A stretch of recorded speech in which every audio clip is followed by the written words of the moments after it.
Welcome to the Rim Break Rodeo. We hope this video helps.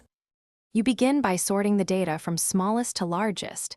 This step ensures positions represent actual distribution. Once sorted, count n, the total number of observations, and find the median position to split the set. If n is odd, exclude the median value when forming halves. If even, split evenly. These actions determine which values belong to the lower half and the upper half, so you can calculate Q1 and Q3 accurately. Now compute Q1 by taking the median of the lower half and Q3 by taking the median of the upper half. This gives the first and third quartiles. If a quartile position lands between two data points, interpolate by averaging those two values, because quartiles represent central tendency at 25% and 75%. Make sure to handle even and odd counts consistently. Inconsistent rules change the result. After this step, you have numeric Q1 and Q3 ready for the final subtraction.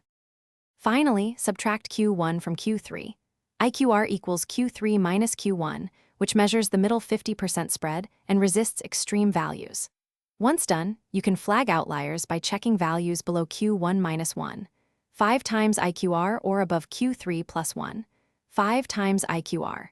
If your IQR seems off, make sure the original list was correctly sorted and that you split halves consistently for odd or even n. Correcting those two issues resolves most discrepancies quickly.